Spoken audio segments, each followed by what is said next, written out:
po mga kapatid ko, pinag-iingat po tayo ang ating mga sarili. Wala talaga tayo ni Lord no? Kasi pinag-iingat ng Lord ang ating mga share, sarili subscribe sa mga alalahanin ukol sa buhay na ito. Alam niyo ba mga kapatid ko, walang tao na hindi nag-alala. Amen? Pero huwag naman tayong magpakalunod, magpakalasing sa mga alalahanin sa buhay. Amen? Alam niyo yung mga alalahanin sa buhay? Ang sabi ni Jesus sa atin, do not worry. Matthew chapter 6, do not worry. Huwag ka rin mag-alala sa iyong kakainin, mga darampin, mga inuming tubig.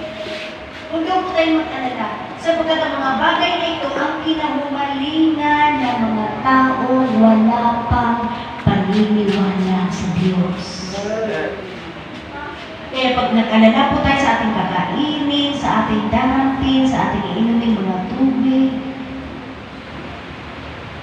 kung ang ating buhay ay dyan na lang nagumol, dyan na lang nabaon, dyan na lang ang ating atensyon, ang buhay natin puro ganyan na lang sa mga alalahanin ng mga ukol sa buhay na ito,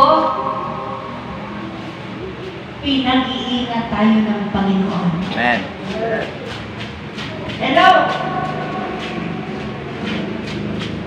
Marami po kasing, alam niyo ba, ewan ko yun kung bakit gusto ng Panginoon na magiging rooted tayo sa Kanya. Nagkaugat tayo sa Kanya. Yun yung topic natin na Sunday, kailangan be rooted in Christ. Kailangan magkaugat ka sa Panginoon. Yung iba, hindi na nagkaugat, wala na. Amen? Nag-give up na. Alam nyo, ang pagsunod sa Panginoon, paglilingkod sa Panginoon, lifetime yan, hindi ko yan part-time. Yung ibang Kristyano nagpa-part-time lang. Amen? Kasi nga, nadadala ng mga alalahanin sa buhay, nadadala sa tukso sa kasalanan, kaya sila ay nagiging part-time servant of God, Christians. Pero we must remember, church, na ang buhay ko, paglilingkod ko, ang pagsunod at pagsamba sa Diyos ay lifetime po yan. Amen. Habang nabubuhay, dapat nasusumpungan po tayo ng Diyos na naglilingkod sa Kanya, sumasamba sa Kanya. Hindi po yan part-time. Na pag ayaw mo na, ayaw mo na. Alam niyo ba, kaya nga, i-encourage po tayo ni Jesus Christ na magiging rooted po tayo sa Kanya. Nagkaugat po tayo kay Kristo na katayo sa Kanya na matatag at matatag sa pananampalataya. Amen? Na ibig sabihin, pag rooted ka sa Kanya, nakatayo ka sa Kanya, nakatayo ka at matatag ka sa pananampalataya mo, punta tayo sa Luke chapter 8. Ating bubuksan ang ating aklat sa bakit tayo kailangan magpakaugat sa Panginoon. Ang galing ni Lord, no? Pinasok niya ko rito. Ito yung ating extension ng preaching. Sa Luke chapter 8, verse 13 rather. Sa 13 po tayo. At ang mga nasa bato ay sila na pagkatapos makarinig, ay tinanggap ng may galak. Ha? Ang salita. Subalit, ang mga ito'y walang ugat. Sila'y sumampalataya ng sandaling panahon. Lamang, sumampalataya sa sandaling panahon lamang, at sa panahon ng pagsubok ay tumalikod. Hello, kalabitin mo yung katabi mo. Be rooted in Christ. Okay, praise the Lord. Wala pa nga po natin ang Diyos sa okay. Uulitin ko, church. At ang mga nasa bato ay sila na pagkatapos makarinig ay tinanggap na may galak ang salita. Alam niyo, minsan, may pupuntahan kang mga binabible study, tapos nakailang taon na sila, sumurrender, sila yun. Mga tao na ang akala mo masaya nilang tinanggap ka na lingkod ng Diyos, masaya sila. Ikaw naman, bless the bless, praise God. Talagang ano, di ba masaya silang tinanggap ang Panginoon. Pero, hindi nagtagal. Ang sabi po rito, subalit, ang mga ito'y walang ugat. Sila'y sumampalataya ng sandaling panahon. Meron po palang gano'n ng mga sumasamba, mga Kristiyano. Ano ibig sabihin ng sandaling panahon?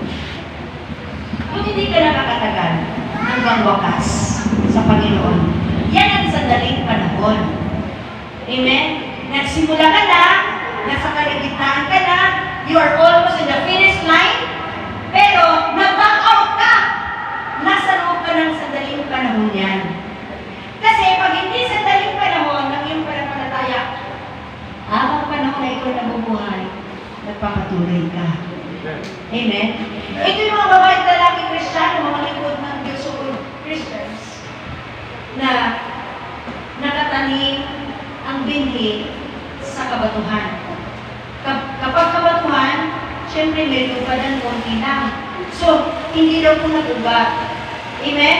So, meron po palang mga mananampalataya na nasiran mo, masaya, sumampa na, Bible study na, nag-Bible study na, nag-hermeneutics na nga eh, nag-prayer and fasting na, di ba? Naglilingkod na. Pero alam nyo, meron pa ng mga Kristiyano na hindi nagkaugat sa Panginoon. Bakit? Ang sabi ko, na subalit ang mga ito'y walang ugat, sila'y sumampalataya ng sandaling panahon lamang at sa panahon ng pagsubok ay tumalikod. Hello? Meron pa lang pananampalataya na nampalataya lang sa sandaling panahon. Masayang gumalo, masaya nagpaka-Bible study, masaya. Pero, hindi kasi nagpakalalim sa Panginoon. Hindi nagpakaugat sa Panginoon. Kaya pagdating mo sa mga pagsubok at alalahanin ng buhay, yan talaga kaagad silang tumalikod.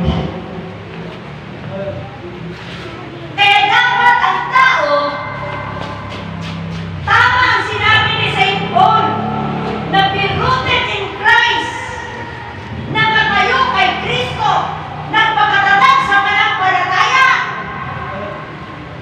Bakit? Dahil ang buhay ay maraming pagsubok. Ang buhay ay maraming alalahanin. Ang buhay ay maraming tukso.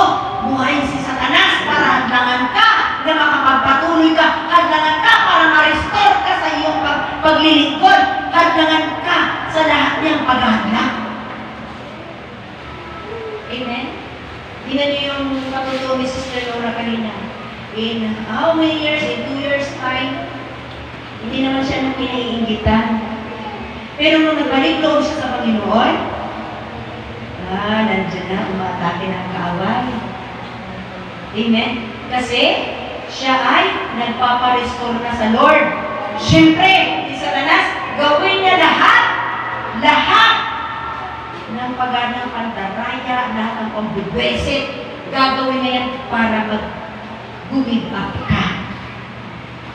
Pero, ang sabi ni Jesus, mag-ingat kayo. Amen. At magpakaugat kay Kristo. Amen. Darating ang mga pagsubok, darating ang mga lalahanin sa buhay. Kapag hindi ka rooted, malalim kay Kristo, hindi malalim ang pag-ibig mo, hindi malalim ang pinakaugatan mo, pundasyon ng pananampalataya mo, pagdating ng pagsubok, hindi ka tatagal sa pananampalataya. Amen? Nakita kasi ni Satanas na susunod ka na. Nakita kasi ni Satanas na magbalik loob ka na. Nakita kasi ni Satanas na nagdidesisyon ka na. Dahil alam niyo, sa totoo lang, nakakapagod naman po ang buhay na wala sa Panginoon. Nakakapagod.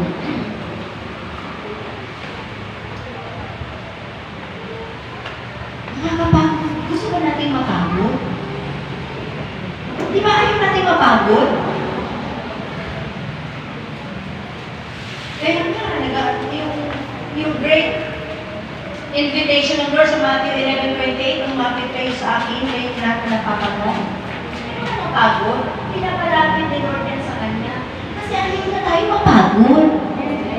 Gusto niya hagurin yung ating mapagod, tanggalin yung ating pagod. Kasi bakit? Mahal ka ng Diyos eh.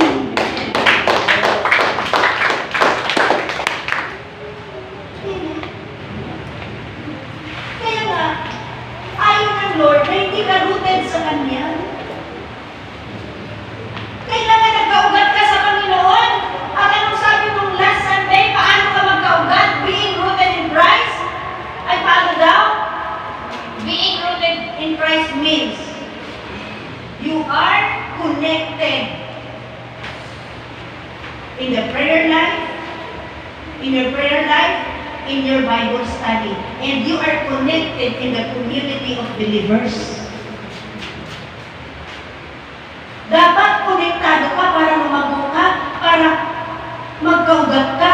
Dapat konektado ka sa community of believers. Kailangan, Jesus my life. Kaya nga, meron tayong Thursday na gawain, meron tayong Saturday na gawain, para magiging rooted in Christ tayo. At meron tayong dala-dala ng Biblia, para magiging rooted in Christ tayo. Amen? At tinuturuan tayo ng Lord every Sunday, para rooted in Christ tayo. Ginagawa po ni Lord lahat para sa atin, para magiging rooted. Nasa atin na po ang problema kung hindi tayo lumalago sa Panginoon. Amen? Wala kasi iba, taingang karton. Butas ay tainga. Pasok dito, labas doon. Bini. Walang kwenta ang salita ng Diyos. Lahat ng salita, lahat ng revelation na binibitawan ng Diyos sa pamamagitan ng mga lingkod ng Diyos at sa buhay mo, gusto ko ng Lord mapunta sa ating mga puso. Amen. Pag hindi mo yan napunta sa puso mo, para kang may tengang butas. Ang salita ng Diyos, ayaw po ng Diyos na masayang yan. Napunta yan sa puso't isipan mo. Dalangin ko, hindi napunta sa basurahan. Sana ang basurahan ngayong bibig, magsabi siya ng amen. Nakatanggap ako ng salita ng Diyos. Kasi, kung narinig mo, hindi napunta sa puso mo, nasaan napunta? Nasaan? Sayang. Iyon pa naman ay ginto. Iyon pa naman ay pilak. Iyon po ay kayamanan. Kayamanan na magdadala sa iyo sa kalamitan. Amen. Amen? Again, uulitin ko. Tandaan niyo po ng maayos. Kaya ikaw ay kailangan magkaugat kay Kristo. Yan ang pinaka-heart ni Christ at ni St. Paul, the super apostle. Kasi ayaw niya na pagdating sa mga alalahanin ng buhay, pagsubok ng buhay, tukso ng buhay, ay tatalikod ka. Hindi ka naman papatuloy. Kasi bakit? Ang sabi sa Matthew 24, verses 13, ang sino mang magtiis,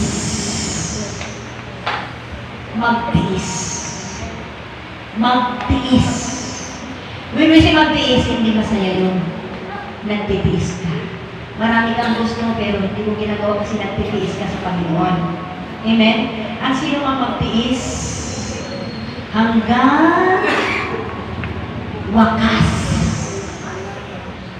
ay siya na ang maliligtas.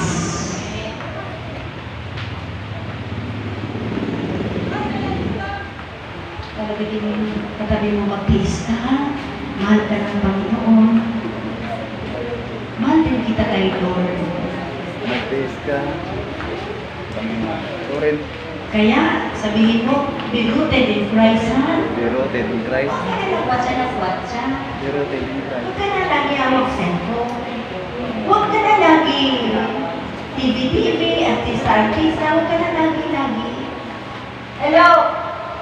Na nakatuunan po sa atensyon ng ating pag-aaral, sa trabaho, sa negosyo, sa buhay. Mag-ingat po tayo dyan. Huwag tayong magumon. Amen. Alam po ba natin, mga kapatid? Bakit po tayo kailangan magiging nagkaugat kay Kristo? Ang buhay ay maraming pagsubok.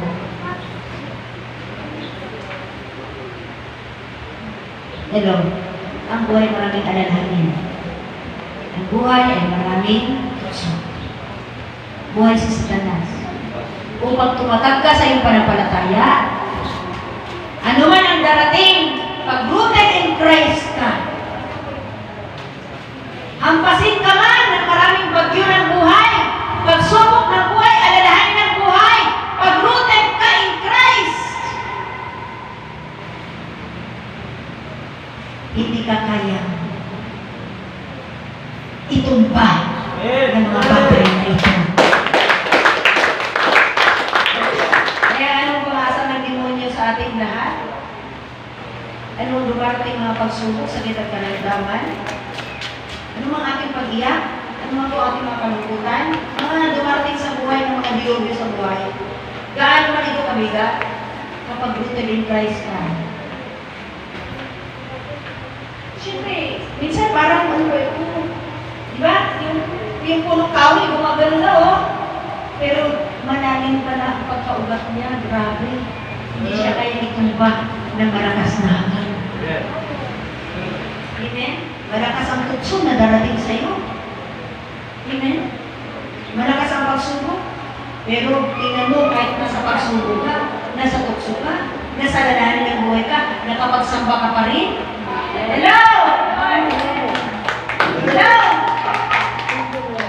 Ay, nagpa-practice na kayong rooted in Christ, ha? Congratulations! Parehas tayo nito magpakatatag sa buhay. Kasi, kung hindi tayo magbabantay, ha? Bantayan natin yung mga sarili natin. Huwag tayong maadik. Amen? Sa katakawan, paglalasing, huwag tayong maadik sa mga lalahanin ng buhay. Kasi, ano sabi ni Jesus Christ? Baka abutan daw po tayo hindi handa. Sino pong nakakaalam kailan darating si Jesus?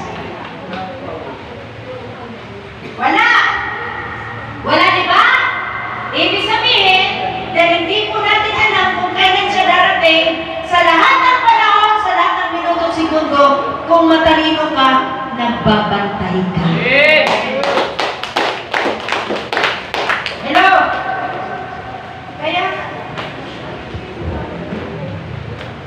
Kailangan natin magbantay. Muli ng Panginoong Diyos ang mga. Tugat mo tayo sa Lord.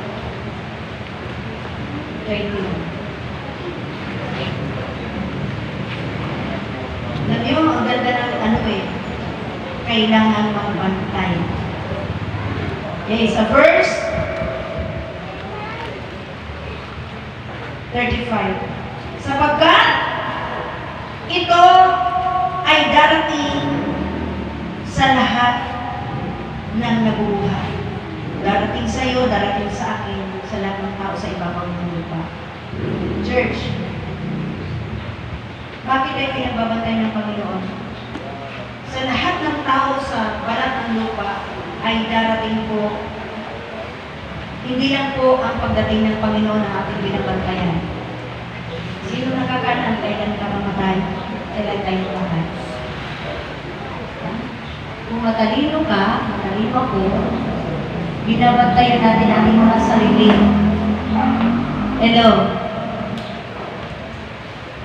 Sapagkat ang kamatayan ay dumarating po yan bigla. Tingnan niyo yung balita sa Hong Kong. Balitaan niyo yun? Balitaan niyo po yung nasunog na building. Ilang buildings yun? 3 yata? Magkalikit? Ilan ang namatay? Alam niyo, may namatay na yun. May plano pa sila kinabukasan. May mga pangarap pa sila. Amen? Pero namatay na. Hello? Hindi nila alam na sa oras na iyon, magkasunog ang building. Hindi nila alam na mamatay na sila. Eh kung hindi nakapagbanta yun, hindi siya Kristiyano, saan pupunta ko ito? Hello? Kaya nga, dapat lahat tayo, as Jesus My Life Family, dapat nagbabantay tayo lahat. Binabantayan natin ang ating mga sarili sa Diyos. Amen. Amen? Binabantay mo yung sarili mo. Teka lang, ano yung bang study ko kay Lord? Parang nananamig ako ngayon na. Parang mahina ako. Punahin mo yung sarili mo! Amen? Hello? Punahin mo yung sarili mo. Bantay mo. I-check mo yung sarili mo. Bantayin mo yung sarili mo. I-check mo tayo. I-check mo kung mainit ka ba kay Lord? Kung maligam-gam ka na? Malamig ka magsasay sa yelo. I-check mo yung sarili mo. Bantayin mo ang sarili mo, sabi ni Jesus eh. Bantayin mo yung sarili mo. Amen? Kaya ako sarili ko, binabantayan ko palagi. Guarded ko yung sarili ko. At dahil binabantayan ko yung sarili ko, lagi po ako nabubuhay sa Panginoon. Hello? Dapat tayong lahat. Amen. Amen. Anong sabi ni King Solomon? Ano na to? Basic na po sa atin eh. Sa book of Mga Ngaral, chapter 7, verse 2 and 4. Mangmang ang isang taong hindi naghahanda ng kanyang kamatayan. Mangmang daw ang tao na hindi naghahanda sa kanyang kamatayan. Ngunit, matalino ang isang taong naghahanda sa kanyang kamatayan. Tayo, baka habang nag-aaral ang mga estudyante, kumusta ang inyong mga spiritual life? Marami kayong magkaklaseng unbeliever. Baka nakikipag-mingil-mingil pa kayo sa kanila. Kayo nadadala. Dapat sila dalhin niyo sa Lord. Bantayan niyo yung sarili niyo. Bantayan niyo yung sarili niyo. Sa trabaho, sa negosyo. Bantayan natin ang ating mga sarili. Amen? Hello? Kung matalino ka, iniingatan mo yung buhay mo. Hello? Kasi once nakakatok ang kamatayan, hindi na tayo nagising. At least, hindi na tayo nagising. Pag nabuhay tayo sa Panginoon, langit ang ating punta. Di ba? Sayang ang buhay. Pag hindi tayo pupunta ng langit. Amen? Sayang ang buhay kapag hindi tayo pupunta ng langit. At mapunta lang sa impyerno, sayang ang buhay. Kaya dapat mga kapatid, bantayan natin ang ating mga sarili.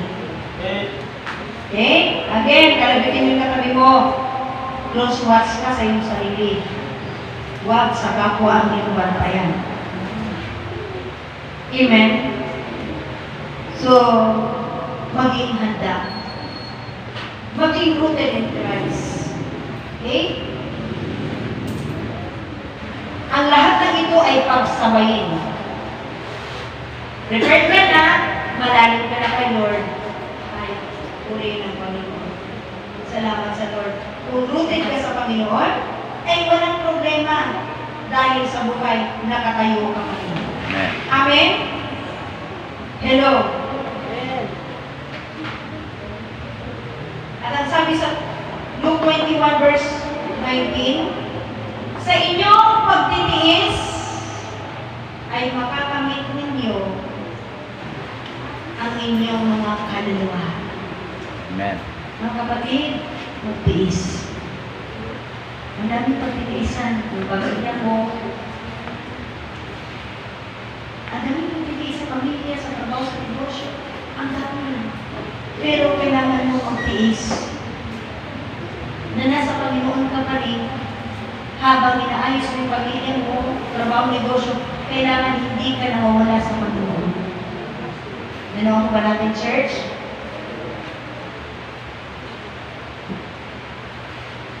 Kaya kapatid, bakit kailangan natin magiging rooted in Christ again? Dahil sa buhay nito, maraming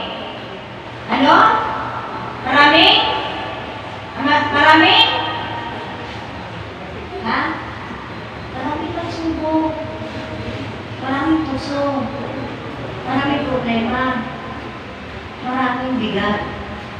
Pero, kung ikaw ay malalim sa Panginoon, hindi ka tatalikod sa iyong pananampalataya. Amen? Yung po mga hindi rooted in Christ dahil walang ugat, sandali lang silang manampalataya. Pagkatapos, balik na naman sa kasalanan, balik na naman sa dating buhay. Pero ang taga Jesus My Life Church, dahil pinalaki po tayo ng Panginoon sa kaayusan, Amen? Amen po ba? Amen. Tatagal po tayo sa pananampalataya. Amen! Praise God. Okay. So ano ba po? Why we must be rooted in Christ? Because it is the only way to bear fruits. Mga kapatid, kapag hindi po tayo magpakagaling sa Panginoon,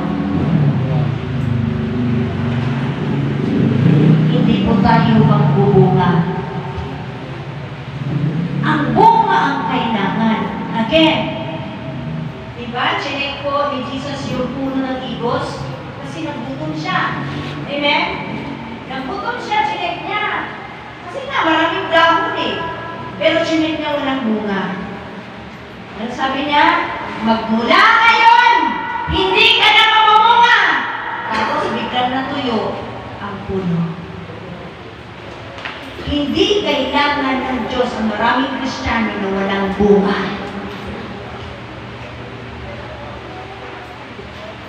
Hello? Ang gusto ng Diyos, lumalim ka, magbuka, magkaugat ka sa Kanya para magkabunga ka. Amen po ba?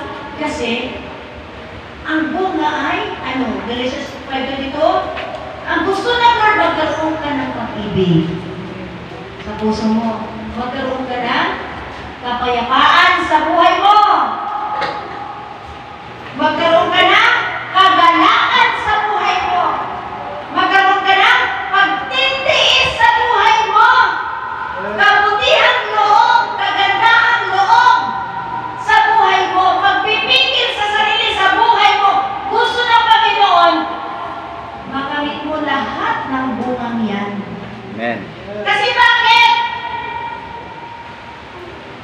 Yan kasi ang Panginoon, meron siya. At gusto ng Panginoon, magkagaya, magkamukha kayong dalawa. Kasi, nilikha tayo kawangis at kalarawan ng Diyos. Amen? Ang Diyos ay pag-ibig. Tapos wala kang pag-ibig. Hello?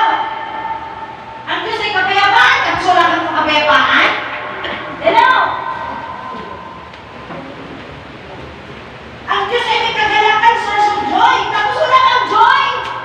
Anong karangalan ng Diyos? Ang Diyos pinagtitiisan ka, tapos hindi ka nagtitiis para sa iba. Hindi ka nagtitiis sa Diyos. Anong karangalan ng Diyos? Kaya nga gusto niya, magkaugat ka sa Kanya. Lumalim ka sa Kanya. Amen? Lumalim ka sa Panginoon. Dahil hahanapan ka niya ng bunga. Ano naman yung puro dahon? Ano naman? Siguro mausap mo yung puno na sa bakuran mo. Ang tagal naman yan, 10 years na magpuno ng dahon. Hindi kami puno dun sa harapan mo, ano yung start ako. Ang tagal-tagal pa doon sa bahay. Sabi ko,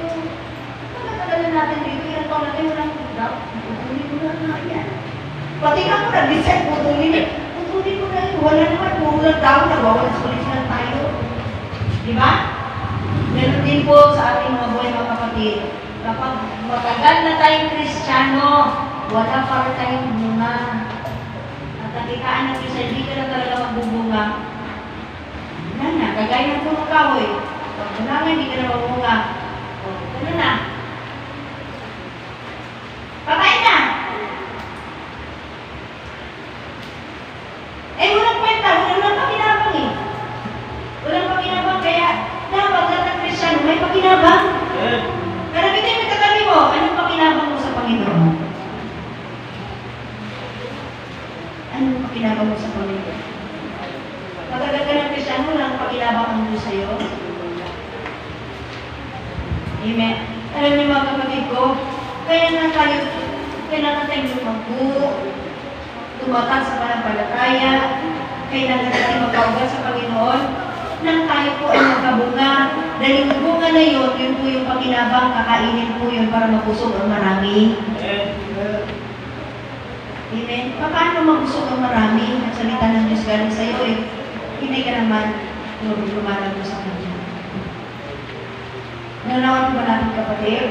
Amen. Kapag hindi po tayo rooted in Christ, hindi tayo nagkaugat kay Kristo,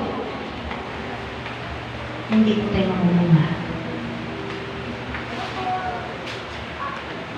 Hello? Galabitin mo sa tabi mo, hawakan mo na mag-ipit ang Biblia mo. Huwag mo na hawakan, basahin mo. Oo. Eto panahon, babasa ng Biblia. Eto naman, pag bibigyan ka naman ng kabisihan ni Satanas. Wala na, ang habang buhay niya, wala na, hindi na mo nakapagbasa. Ganyan si Satanas. Kaya sabi mo sa katabi mo, magpakatalino ka. Kahit magtampo na siya, hindi mo na bibigyan. Magalit na siya, basta mapagbigyan mo si Lord, okay na yun, bahala si Lord sa kanya. Amen? Kapatid, huwag mo kayaan na hindi ka makapagbasa ng Biblia. Stay connected in your Bible. Stay connected in prayer. Stay connected in the community of believers. Stay connected. Para tayo po ay tumulak. Amen? Dito po sa John 15, basahin po natin, 15:4. Buksan po natin ating mga Biblia sa John 15:4. May magandang sinabi rito na tayo po ay pwede pong maliglig at magising. Ang sabi dito, kayo'y manatili sa akin at ako'y sa inyo. Dapat manatili lang po tayo sa Panginoon, tapos si Lord manatili naman siya sa atin. Amen? Ganito lang po yan eh. Kung hindi ka manatili sa Panginoon, hindi rin manatili si Lord sa iyo. Ganun lang ang buhay. Amen? Okay. Kaya manatili tayo sa Panginoon. Ang sabi ko, gaya ng sanga na hindi nagbubunga buhat sa kanyang sarili. Malibang nakakabit sa puno, gayon din naman kayo. Malibang kayo'y manatili sa akin.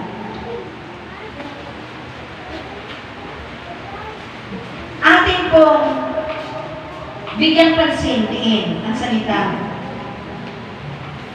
Gaya ng sanga na hindi nagbubunga buhat sa kanyang sarili.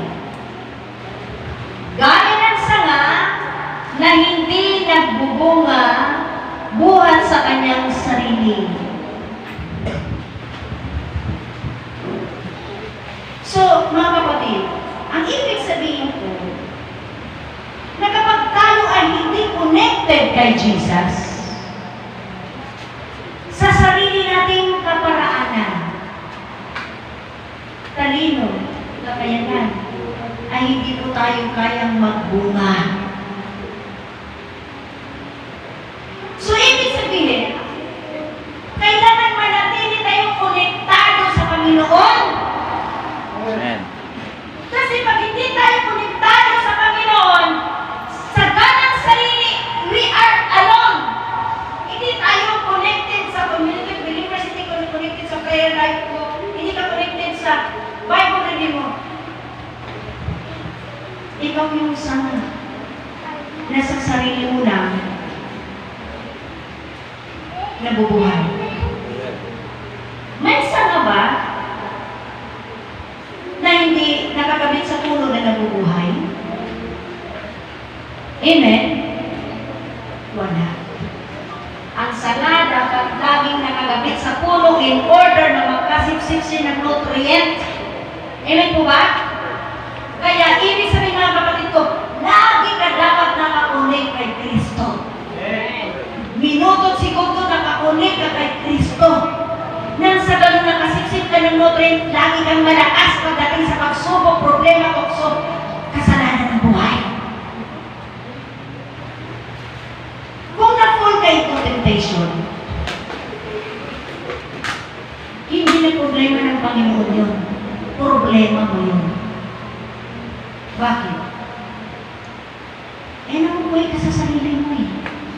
Ang sabi ng Romans 13, pero kung nagkamali, walang sino man ang nabubuhay sa kanyang sarili lamang.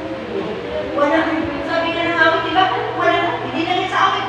Sabi ko ng Romans, walang nabubuhay sa kanyang sarili lamang. So ikaw sana, disconnected ka sa puno, mabubuhay ka. Kaya dapat, kagaya tayo ng sanga, dapat lagi tayong nakaupong, nakakunik kay Kristo. Huwag mong hayaan na disconnect ka. Kasi pag na-disconnect ka, pag tuloy-tuloy na yan. Huwag mo talaga ngayon ma-disconnect ka sa Panginoon. Di ba rin ma-disconnect ka sa friend mo, sa katrabaho mo, sa kanegosyo mo, sa asawa mo, kanino pa man yan, ma-disconnect ka sa kanila. Ayaw nila sa'yo, inaaway ka. Di ba rin na, basta connected ka kay Kristo. Bahala si Kristo sa kanila. Amen? Marami eh. Huwag na siya maray, huwag na mabrako. Di ba? Huwag na. Di ba? Pagbigyan mo na, lagi natin sa kanan si Jesus Christ, lagi natin pagbigyan sa Jesus Christ. Amen. Nanaw po natin mga kapatid ko? Amen. So, walang pabubuhay na sanga sa kanan sarili niya na hindi konektado sa puno. Pag hiwalay po tayo na sanga, walang mangyayaring maganda sa ating buhay. Hello? Kapag wala tayo kay Kristo, wala nang magagandang mangyari sa ating buhay. Maybe, dahil may trabaho ka, may negosyo ka, nag-aral ka, may tinapos ka, may pera ka, maybe sa sandaling panahon. Parang okay naman eh, wala ka po kay Kristo, parang okay naman eh.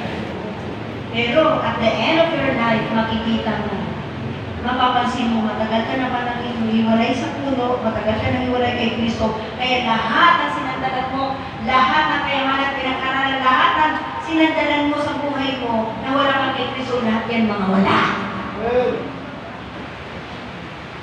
At the end of the life, pati kaluluwa mo mawawala. Amen? Hindi ang managa sa buhay, kaluluwa na. Pero sabi kanina sa 21:19, pwede ko ng kamali, ngunit sa iyong pagtitiis, makakamtan mo ang iyong kaluluwa. Kaya kalabitin yung katabi mo, magtiis ka. Kaya mo yan. Tuloy lang.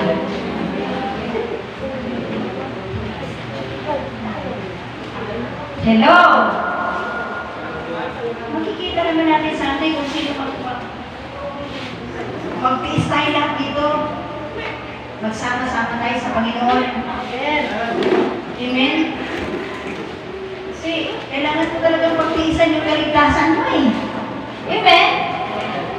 Ano naman papasaya-saya ka dyan, may enjoy ka, lingko, wala ka. Di mahalaga sa'yo ang Lord, di ka nag-meditate sa Panginoon, wala kang intimatis sa Lord. Tapos, wala kang pagtitiis, maligtas ka. Ay, masyado ka naman siniswerte. Masaya ka na dito sa lupa, masaya ka pa sa langit. Hello? Madalas po, ang maraming pupunta sa langit, yung pong nagtitiis hanggang wakas. Amen.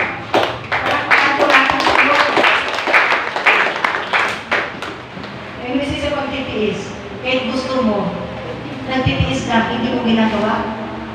Kahit gusto mo lang lulukin ng alak, nagtitiis ka ayaw ng Diyos, pinagtitiisan mo, pagtitiisan mo yan. Nagtitiis ka, may tumutokso sa iyo. Amen po ba? May tumutokso. May mga kayamanan, inaano ka ng kayamanan. Pero mawawala ka naman sa Panginoon, magtiis ka lang. Amen. Amen. Amen, magtiis ka lang sa kinalalagyan mo na makapagsak ka sa Panginoon. Magtiis ka lang dyan. Amen. Magtiis ka lang, yung iba hindi nagtiis. Naganap ng magandang pinagkabuhayan. Tingnan mo nasan sila. Nanganganib ang kaluluwa, nanganganib ang kaligtasan. Amen? Nalawa pa ba natin, church? Ang magtiis, hanggang wakas, siya lamang ang maliligtas. Yeah. Kausapin mo sarili mo. Sabi mo, magtiis ka ha? Uy, magtiis ka. Hanggang wakas. Hindi lang yan. Part-time ha? Hanggang wakas. Amen? Magtiis ka. Kahit wala kang barkada dahil nagbagong buhay ka na, magtiis ka. Magtiis ka na walang friends, walang kausap. Pare-pares na magtiis ako. Magtiis sa bahay ko, wala akong kausap eh. Pag pupunta si Ate Susan, saka ako magkaroon ng kausap. Pag pupunta kayo sa bahay, saka ako magkaroon ng kausap. Wala na akong kausap dyan sa labas, hindi nga ako lumalabas dyan eh. Hindi naman sila sumasama sa akin sa Panginoon. Dahilan, ba't ako makipag-usap sa kanila? Mga in-invite ko na dyan sa labas, ayaw magsisama. Ay makipag-usap ako sa inyo matagal, sayang naman yung oras ko. Doon na ako sa Bible. Amen po ba? Amen! Nakakan po natin sa ito. Mag-bless po tayo ng wakas, mga kapatid ko. Why we must be rooted in Christ? This is the only way na tayo po ay magkaroon ng buhay. So sa madalit sabi, kapatid, before I will close, ito, itanim natin sa ating puso at ating kaluluwa. Pag hindi ka lalapit sa Panginoon, hindi ka magkakabunga. Meaning to say, pag hindi ka lalapit, hindi ka uugat sa Panginoon, kahit kailan hindi ka magkaroon ng kapayapaan sa buhay. Yun na. Pag hindi ka lalapit sa Panginoon, hindi ka makapagtiis sa iyong pananampalataya. Pag hindi ka lalapit sa Panginoon, hindi ka magkaroon ng tunay na pag-ibig na galing sa Panginoon dyan sa puso mo. Pag hindi ka lalapit sa Panginoon, because this is the only way to be rooted in Christ, this is the only way na magkaroon ka ng bunga. Hindi ka lalapit sa Panginoon, kahit kailan hindi sasaya ang buhay mo.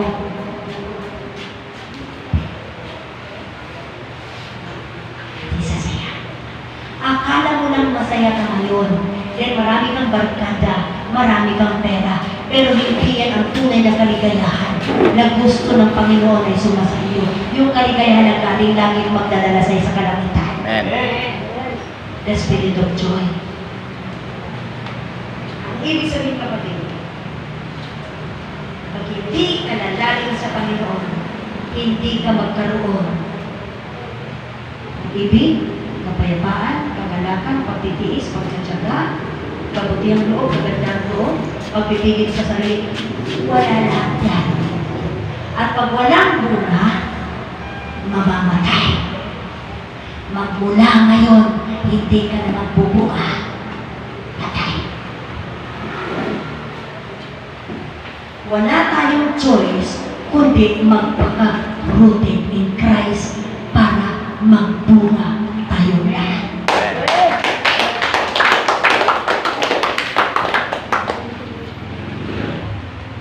Paano? Makita-kita na tayo sa Thursday? Makita-kita na tayo Saturday? Paano ka magiging rooted Christian?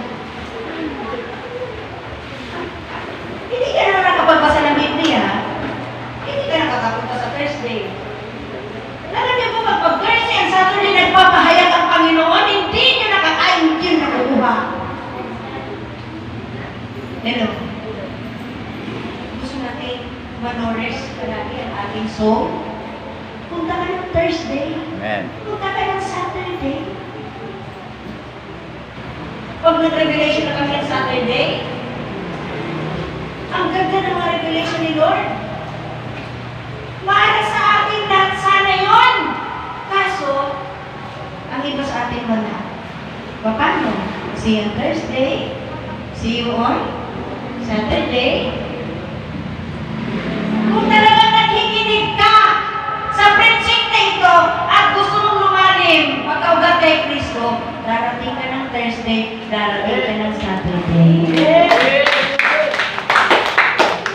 At araw-araw konektado ka sa Bible, eh di paano? See you.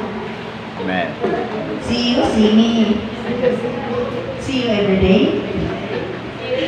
See you in the Lord. Amen mo ba? Are we learning? Amen. Sabi ko, walang mawawala eh. Para lahat nakakain ng mga vitaminous spiritual foods. Kaso talaga dito maraming Kristiyano. Tingnan mo, ang daming wala. Ang daming nandito ng Sunday, na wala ngayon. Marami naman nandito ngayon, wala ng Sunday. Pwede ba? Pagpakarutin ni Presyo tayo lahat? Amen. Para every Sunday, present mo tayo lahat. Ang problema, narinig na yung birutin in Christ. Ano ba yun? Narinig na, nawala! Hindi na problema ng mga birutin yun. Kaya kung ano mga dilubyo ng buhay, mga kalabutan ng buhay, pagtalunan, hindi na po problema ng Diyos yun. Amen? Amen. So, palabitin mo katabi mo, see you on Thursday, see you on Saturday. Birutin in Christ. Para matibay ka, matatag ka. Hello? Amen? Hello? Ano Amen. po yung hinahanap ni Lord? Yung fat Christian, fat? Ano yung sabihin nun? Ha? Ang hinahanap ni Lord yung fat Christian, yung matabang Kristiyano. Sa English ay fat. Ano na po yun? Ha? Ang Kristiyano, faithful, available, and teachable. Yan ang hinahanap ni Lord para maging content in Christ. Amen? Titignan natin ha, kung mag-faithful na yan, magiging available na yan, at magiging teachable na yan. Pagka dumating yan ng Thursday, dumating ng Saturday yan, teachable nga yan, faithful nga yan, available nga yan. Amen? Yan ang hinahanap ng Panginoon. Amen? Amen. Okay?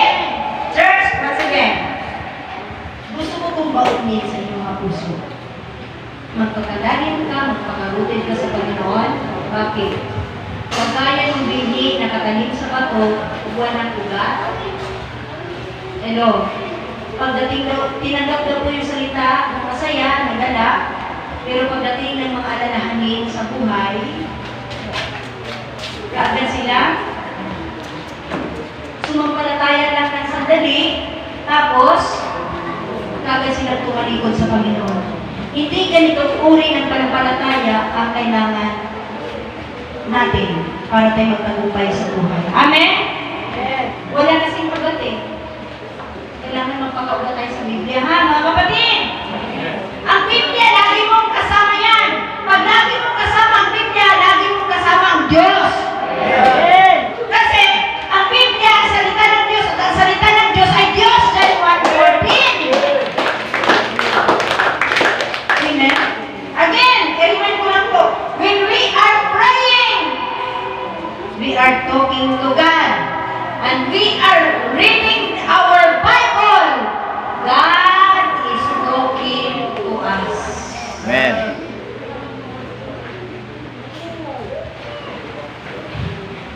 Kailangan mo ba ang Diyos?